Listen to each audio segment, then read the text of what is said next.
Chapter 1. First Office Hour. Elaine Kem squared a stack of syllabi on the small desk in her crammed faculty office in the old humanities building. Outside, the university buzzed with move-in carts and first-week chatter. Classes started tomorrow. Staffing confirmations were due by 5.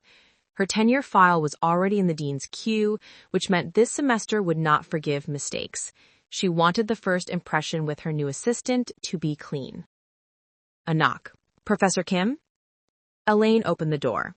Mateo Rivera stood there, graduate student, sharp-eyed, assigned to her course. The department paid half his time, her grant covered the rest.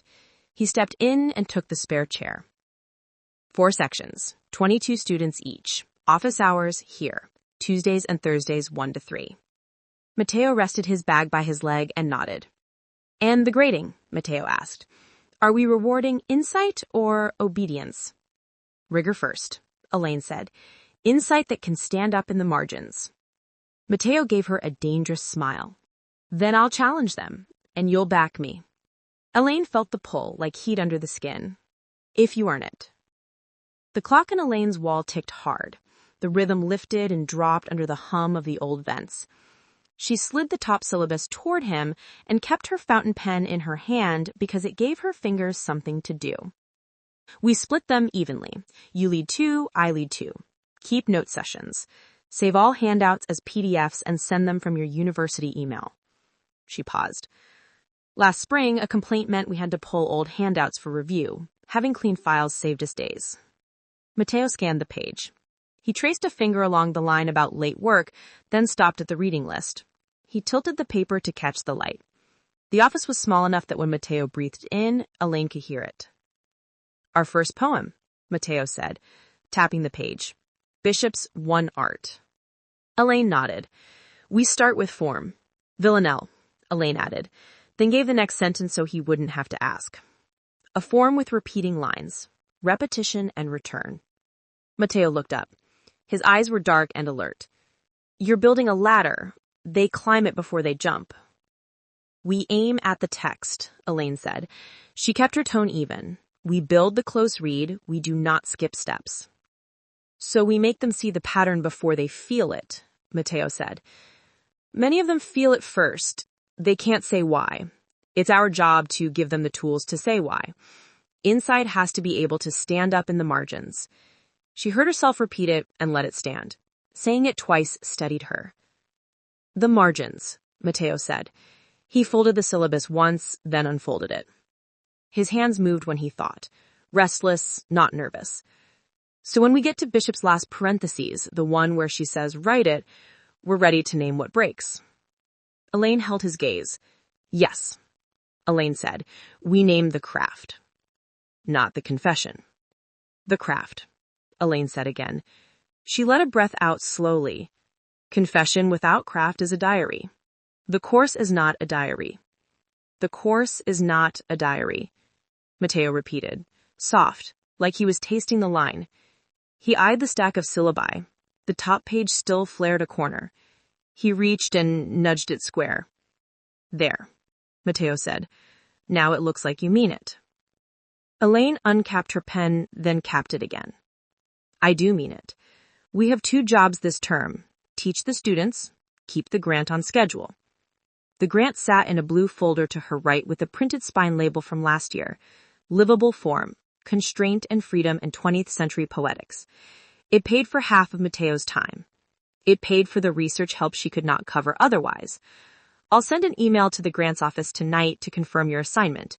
Staffing confirmations are due by 5. Today, Mateo said. He checked his watch like he was making a private bargain with time. Today. The old building creaked as if it were listening. Your split is 50% teaching, 50% the grant. The department covers the teaching half. My grant covers the rest. You will help with the archive pulls. I will give you a key code for the locked cases. We keep a log, date and time, each document, why we pulled it, what we found. The grant uses federal money. Our records must be precise. Mateo's smile shifted from sharp to open. I love logs, Mateo said. They make small things feel like they matter. They do matter. Elaine let that sit between them. The heater clicked even though it was September and warm. Old building. Old habits. What's our rule on laptops in class? Mateo asked. He leaned back and the spare chair creaked. He kept his messenger bag looped around one knee as if he might get up at any time. He didn't. Allowed with purpose. No scrolling. Notes only. If you see a screen wander, call it back or ask the student to close it. She gave the why. Last fall, I lost half a room to a group chat I couldn't see. We learned from it. Mateo glanced at the small window. The glass showed a slice of elm and the brick of the next building. Voices lifted from the street, carts, boxes, a car alarm that never seemed to stop. He soaked it in, then returned. How far do we push them in section? Mateo asked. Do we aim for the safe reading first, or do we aim at the line break where the ground opens? Eleni Mouth wanted to smile. She kept it steady. We aim at the text. The safe reading is the start. We build the close read, then we test it. Mateo tapped the word bishop again. Plans are a kind of form. Useful until they aren't. We are not going to test that on day one. We keep to policy. You keep to your role. He let his hands rest on the chair's arms. What exactly is my role? Mateo asked. I know the list, sections, grading, office hours. I want to hear you say it. Teaching assistant. Your office hours are here, in my office, Tuesdays and Thursdays 1 to 3. We keep the door open when undergraduates are present. It's policy and it's wise. You answer student emails within 48 hours from your official account, not your personal one. All grading happens through the system. We leave a clear trail. If you need to change a grade, you tell me first. She added the reason. Clear trails protect students and protect us. Open door, official email, system grades, Mateo said, ticking them. He looked at her full bookcase like it might hold the rest. And the grant? You report to me. The words felt heavy. She didn't like how they sounded, but accuracy mattered. You will scan and tag documents. You will write summaries in the shared drive. We do not save files to personal devices. She added the why. A hard drive died my first year. I lost a month of notes. I cried in the copy room. Mateo's face softened. I hate copy rooms, Mateo said. The way the machine keeps going after you press stop. Elaine let herself laugh. It was a small sound, and it changed the air. The tension eased half a notch. She opened a drawer and took out a paper printout. Here is the section roster, 22 students in each section. Do not let them swap without forms.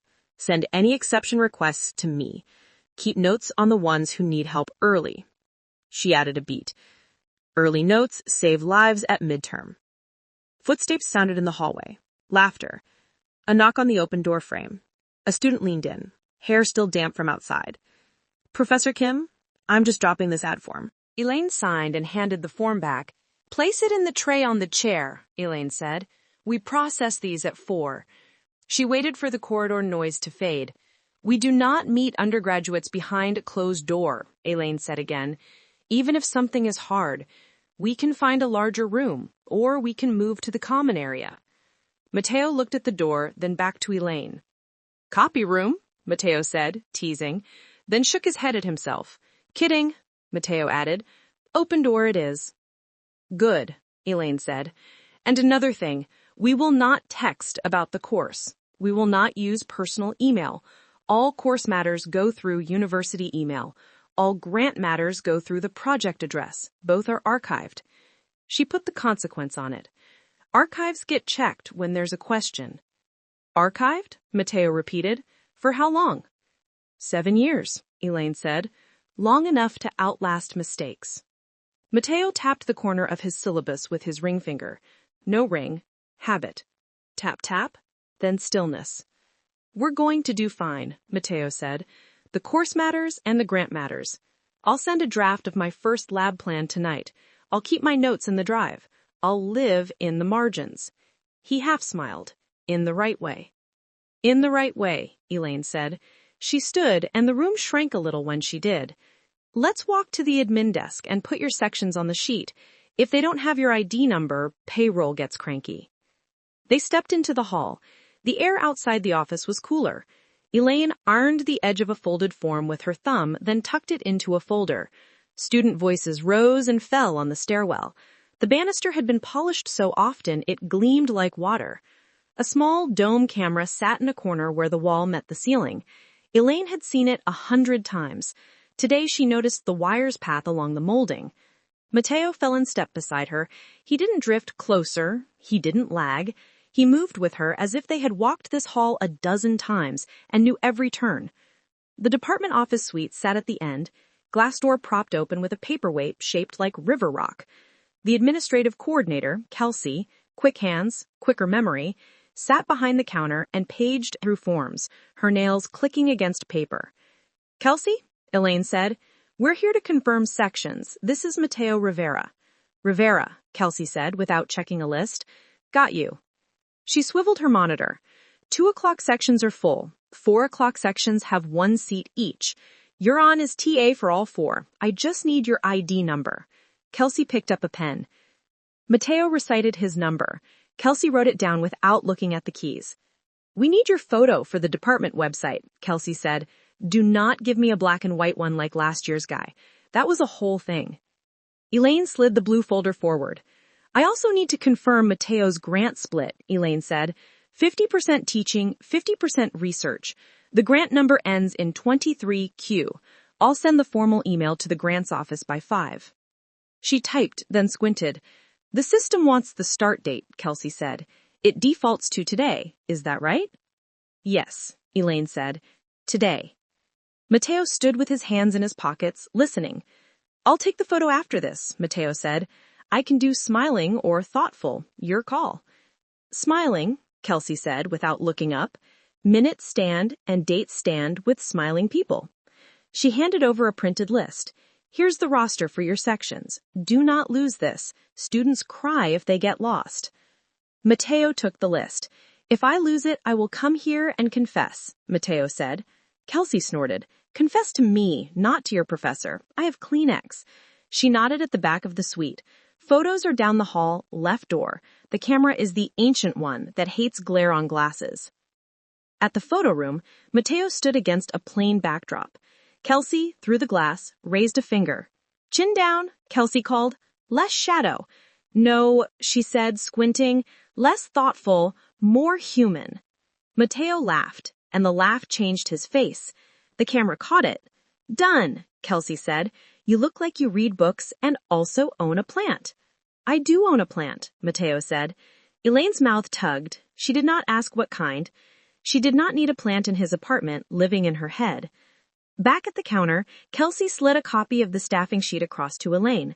"Judith wants this final by 5, Kelsey said. "She's with the dean this afternoon. The dean likes clean lists." Elaine nodded. She knew what a dean liked. She knew the feel of a tidy list faved as a PDF and sent with the subject line the office requested. She signed. Mateo signed. Their names sat next to each other on the page. It was only ink, but it tightened something in her chest. It felt like a knot. "Welcome to the circus," Kelsey said, kindly. "You two are a good fit." "We're a good team," Elaine said. She made the word mean only what it meant. "Thank you." They left the suite. The hallway brightened for a moment and then dimmed when a cloud slid across the window. Elaine checked the time. "Do you have any questions before we break?" Elaine asked. Mateo slid the staffing copy into his bag. He hesitated. "1," Mateo said. "In the section on one art, do you want me to push them on the word disaster or save that for you?"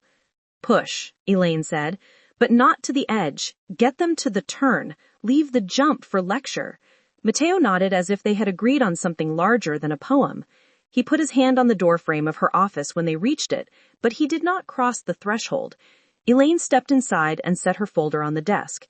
She didn't sit. She faced him in the doorway. "2 more things, Mateo," Elaine said. "We will not meet one-on-one off campus." Mateo's eyebrows lifted a fraction. "Understood. Why off campus specifically?" "Because the building is watched," Elaine said. Truth helped. "ID card entries are logged for 30 days. Security cameras keep video for the same. The library keeps it longer. That protects students. It protects us. If someone asks where we met, I want to point to a log with the door open." Mateo glanced at the hall camera, then back to Elaine. "No coffee shops," Mateo said. No coffee shops, Elaine repeated. She felt the rule land between them like a well-placed bookend. She was grateful for it. And we do not drink together, Elaine added. Not at receptions, not at conferences, not anywhere people can say they saw us. If someone offers, we say no. Mateo took that in. Because of policy, Mateo said. Because of risk. Because of all of that. Because I will keep you safe while you work with me. Because I will keep myself safe too. Because I intend to be here in a year. Mateo held her eyes. He didn't look away when she said safe. He didn't flinch. I intend to be here in a year, Mateo said. It wasn't a promise, it was a plan. He lifted his hand like he might touch the doorframe again, then let it drop. Thank you for saying the rules out loud, Mateo said. Sometimes people hope if they don't say the rules don't exist. They always exist, Elaine said. Saying them helps me too. Mateo's smile wasn't sharp this time. I'll send the lab plan tonight, Mateo said again, and I'll write in the margins where you can see it. Send it to my official address, Elaine said, and eased the door closed with him still visible through the glass. He watched the door until it latched, then turned and walked down the hall. Elaine sat. She let her breath out and set the pen on the edge of her desk. She picked up Bishop and read the last lines as if they could teach her something beyond art. The parenthesis was small on the page and large in the mind. Write it. Her laptop chimed. A calendar invite from the dean's office. Judith forwarding staff deadlines and a note about posting office hours on doors. The name, Dean Lane, hovered like weather in the header. Elaine added her hours to the calendar and printed a copy for the door. When she looked up, the room felt too quiet. She stood and pulled the thin chain on the light. The hum rose. She pinned her printed office hours to the cork strip with a pushpin. She aligned the edges, not superstition, she told herself, just lines that calmed the part of her that wanted order. Her phone buzzed again.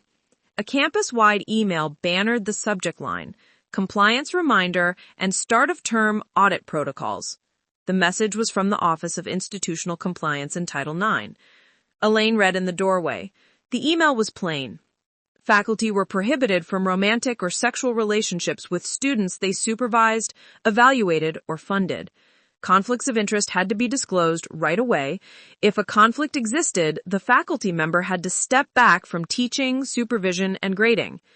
Official email would be archived for 7 years and could be reviewed during audits.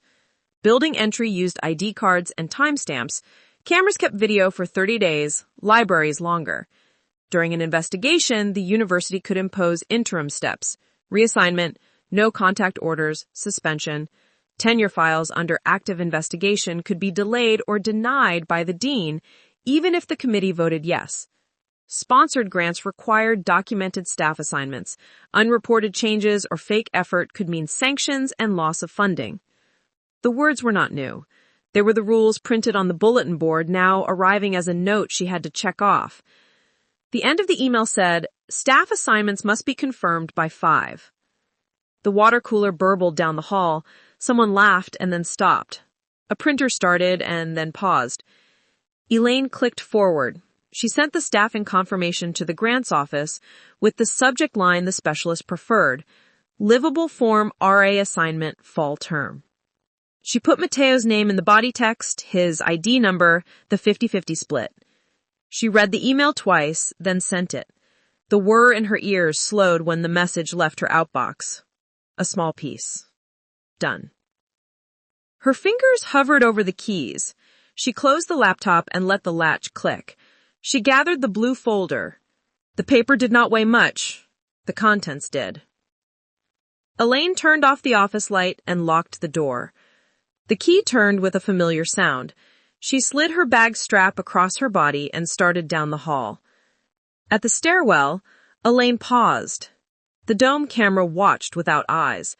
She had never minded it before. Today, she felt it like weather on bare skin. At the bottom of the stairs, she took out her ID card and tapped the reader. The light blinked green. The system logged her time and name. She thought of it as a wayside marker. She thought of it as proof. Outside, elm leaves moved in a small wind. Campus sounds softened in the early evening. The big doors of the Humanities Building stood open, like a wide mouth. Near the flagstones, a flyer lay face down, bright paper against stone. Elaine's phone buzzed again. Mateo had sent a message to her official account. Subject line, Lab Plan Draft. The first line preview was simple. I kept the structure you outlined. Elaine did not open it on her phone. She would open it at home, on her laptop, on the network, where it belonged. Elaine, someone called. Samir stood by the bike rack, one hand on his helmet. He lifted it in greeting. First day triage? Always, Elaine said, walking toward him. Staffing copy signed, office hours posted. My new assistant has a plant. A plant? Samir asked. So I'm told, Elaine said. Kelsey said he looked like he owned one. Samir laughed. My new assistant looks like he owns 3 cats and a zine press. He lowered his voice. How's yours? Elaine said, smart. She kept it to that. The word held a lot. Eager. Saw the parenthesis in Bishop and wanted to race to the edge. Sounds familiar, Samir said. He tilted his head, reading her face. He had known her long enough to hear what she didn't say. Eat something, Samir said. Don't grade until morning. Eat something, Elaine echoed. Don't grade until morning. She stepped back. See you at the meeting. See you, Samir said. He watched her for a beat, then looked to the line of bikes. He buckled his helmet and rolled away, wheels quiet on the path. Elaine crossed the quad. The stone arch at the far end of the grass held the last light like a bowl. The arch made it into most of the glossy brochures Rosemary and Communications sent without being asked. Tradition. Stability. The thing that doesn't move. She wanted to check her phone again. She didn't. She let Mateo's email sit. She let the rules she had just read sit on top of that. She let the weight settle, then shifted her bag higher and kept walking. She told herself she had made good choices. She had named the rules out loud. She had placed the doors she needed. She had kept him on the course and the grant because continuity read as strength and because changing staff at 4 o'clock would hurt students. She told herself all the reasons. She believed them, mostly. Halfway across the quad, a gust of wind took the edge off the heat. From this distance, the arch's small curves held shadow. You couldn't see the cracks in the mortar where the ivy pulled. Her phone buzzed in her bag. The same campus-wide notice, forwarded by Judith now, subject line in all caps. Mandatory read. Elaine let it buzz. The rules were not new, but the repetition pressed them like a hand at her back. The clock in the Humanities Building struck 4. 1 more hour until the staffing confirmations locked. 1 more hour before the list she had signed became the record. Elaine wanted to be home before the hallway lights kicked on by timer and turned offices into aquariums. At the gate, she paused. She scrolled to the end of the compliance email again. Questions? Contact Title IX or HR. Interim measures may be imposed during review. The sentence felt like a live wire. She put her phone away. The street outside had its own life. A bus hissed. A woman ran with a dog that wanted to smell every tree. Elaine crossed with the light and let the city wash the university hum out of her head. At the corner, she looked back once. The arch had gone gray in the shade. 2 students stood beneath it and made a plan she didn't hear. The shape held. Elaine turned and kept walking, and the rules followed at a steady distance, like a shadow that matched her steps. She told herself it was a good shadow to have. She told herself she wanted it. She thought of the parenthesis on the page and how small it was compared to the force it let in. She thought of the word right. She went home. Elaine lived in a second-floor apartment 12 blocks from campus. It was a walk-up with wide stairs and a front window that took light like a stage. The books were in order by subject and then by size, because that looked calm when the world was not. The plant in the corner was a pothos that forgave her if she forgot it for a week. She set her bag on the small table by the door and took off her shoes. The neighbor's radio said the weather would change by the weekend. She went to the sink and ran water and drank. It felt like a pause she could hold. Elaine opened her laptop on the dining table and logged in. The wallpaper was the rocky coast where she had grown up. It calmed the part of her that counted. New emails waited. The grant office wanted a spreadsheet in a slightly different format. The subject line had "please" in it. She could fix that in 10 minutes. A student asked if the first paper could be about song lyrics. She would say yes and then add that a song is a poem with obligations. The campus-wide compliance email sat in her inbox again, forwarded by HR now, with a note, "Please affirm receipt." She clicked the required box. She did not want to follow up. Elaine clicked on Mateo's message with the lab plan. "Hi, Professor Kim. Attached is the draft plan for Lab 1. I kept the structure you outlined. Define a form, model a close read, then let them try their own. I wrote a template that walks them through the refrain and the turn. I also wrote a note about how a rule can be a choice. Thanks, Mateo." Elaine opened the attachment. It was clean. It was smart. He didn't write to show he was smart. He wrote to make room for a thought. She read his note about rules and felt a pull at her chest. It was the pull she got when a student said something new and the room widened. She typed a reply. "Mateo, this is strong. The template will help. Let's add one line that checks the assumptions they bring in. Loss as performance versus loss as shape. In the last section, ask for one wrong try that we can talk about why it doesn't work. Insight after rigor, not before. I have submitted your split to the grant office and confirmed your sections. E." Elaine hovered at the E. She almost wrote Elaine and did not. She hit send and watched the message go. Her hands were steady on the keys. The light outside had shifted. The building across the street threw a bar of shadow across her floor. Her phone buzzed. Mateo again. He wrote quickly, like he thought while he typed. "Perfect. I'll add the wrong try. It will be good for them to see a scaffold fail and still stand. Thanks for the clarity. See you tomorrow. Open door. M." "Open door," she read. The words drew a picture, her office with the door propped, the hallway visible, a student in the chair, this man at the edge of the frame. Safe, she told herself. Safe looks like that. She closed the laptop. She boiled water and made tea. The kettle took time. It made her breathe. The quiet of her apartment was a wall. She leaned her shoulder against it and rested her head there. She thought of tomorrow like a long swim.